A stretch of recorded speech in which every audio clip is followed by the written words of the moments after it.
Salam guru penggerak, saya Kristina Vika Prasetya, calon guru penggerak angkatan kedua dari SD Negeri 004 Balikpapan Selatan, akan menyampaikan tugas demonstrasi kontekstual tentang pemikiran filosofis dari Ki Hajar Dewantara dalam bentuk karya. Mebel jati dari Jepara, hasilnya sudah mendunia. Filosofi pemikiran Ki Hajar Dewantara sungguh sangat bermakna. Penerapan asas trikon di SD Negeri 004 Balikpapan Selatan dilakukan dengan baik. Yang pertama yaitu continue, artinya pengembangan yang dilakukan harus berkesinambungan, dilakukan secara terus-menerus dengan perencanaan yang baik. Ibarat menanam tanaman hidroponik, yang pertama yang harus dilakukan harus menyiapkan lahan terlebih dahulu berupa pipa-pipa instalasi hidroponik, di mana hal ini juga harus dipastikan kebersihannya supaya tidak timbul bakteri dan kendala-kendala yang lain. Hal ini harus dilakukan berkesinambungan dan secara terus-menerus supaya nantinya akan siap untuk memelihara tanaman hidroponik itu sendiri. Seperti seorang guru digambarkan bahwa lahan yang baik adalah memiliki perencanaan pembelajaran yang baik yang disesuaikan dengan keadaan peserta didik.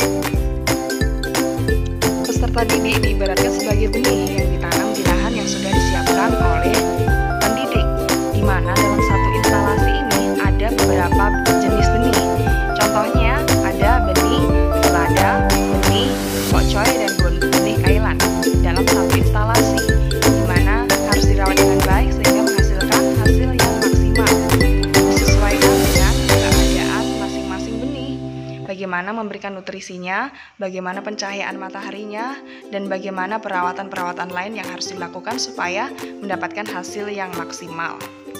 Tidak bisa memaksakan pokcoy menjadi selada ataupun sebaliknya, tetapi kita sebagai pendidik harus bisa mengetahui dengan baik bagaimana cara perawatan yang harus dilakukan supaya benih-benih itu bisa bertumbuh dengan maksimal.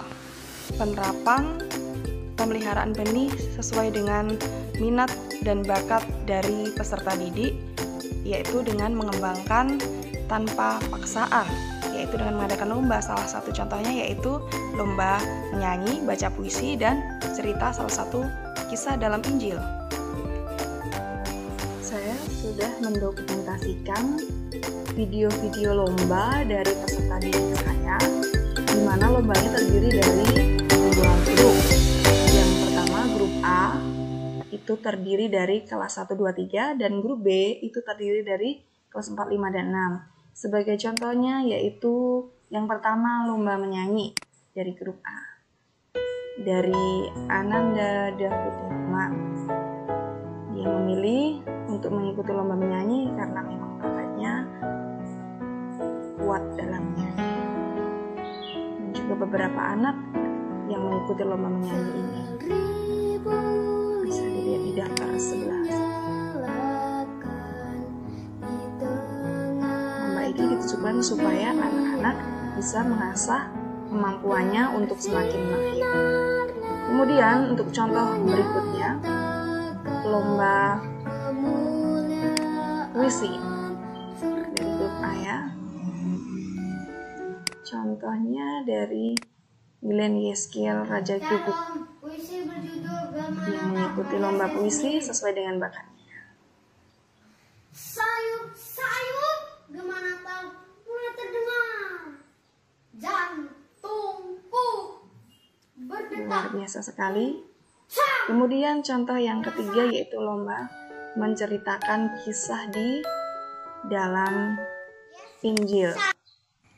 Ya, dari Olan saya yang menceritakan salah satu kisah di Injil. 1A di SD 004 Balikpapan Selatan. Saya akan bercerita tentang perumpamaan seorang penabur benih. Begini ceritanya.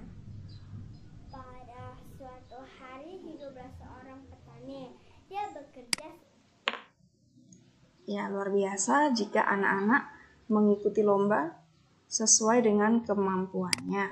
Yang kita, guru sebagai pendidik, berfungsi untuk memotivasi dan berkolaborasi dengan mereka untuk mengembangkan kemampuan mereka secara maksimal.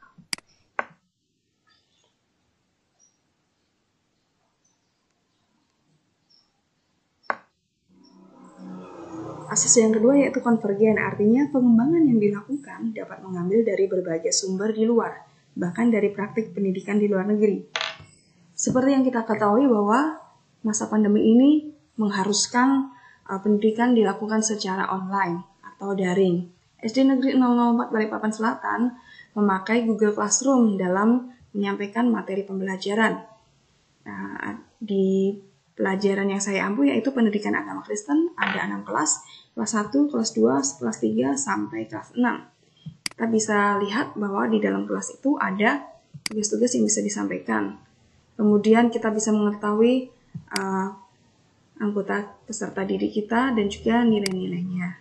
Kemudian dalam menyampaikan materi tidak cukup dengan classroom, maka saya menggunakan metode Zoom yang sudah saya dokumentasikan layar screenshot-nya. Ini contohnya anak kelas 1 saat mengikuti pembelajaran pendidikan agama Kristen. Ini untuk contoh kelas 2. Yang ketiga yaitu konsentris, artinya pengembangan pendidikan yang dilakukan harus tetap berdasarkan kepribadian kita sendiri. Saya menggunakan aplikasi Plotagon untuk mengajar peserta didik sebagai ilustrasi pembelajaran, di mana sekalipun aplikasi ini berasal dari luar negeri, tetapi isinya masih mencerminkan kepribadian kita sebagai bangsa Indonesia. Berikut video. Shalom anak-anak semuanya, Ibu harap semuanya dalam keadaan yang sehat. Hari ini kita mau belajar tentang saling mengasihi anggota keluarga. Nah, makan apa belum? Iya, Papi. Ana sudah makan. Suami saya untuk makasih ya buat makanannya. Dari cerita ini. Saya nasi berharap kuningnya rasanya enak bisa membuat anak-anak pakai ikan arowan. Aku senang loh, Papi. Besok beliin lagi ya, Papi. Isi ceritanya adalah cerita pengalaman praktek sehari-hari gitu dong, yang bisa digunakan sebagai acuan makan untuk yang banyak menunjukkan supaya sehat kepribadian dan kuat. bangsa Indonesia yang taat kepada Tuhan. Iya, Papi, aku sudah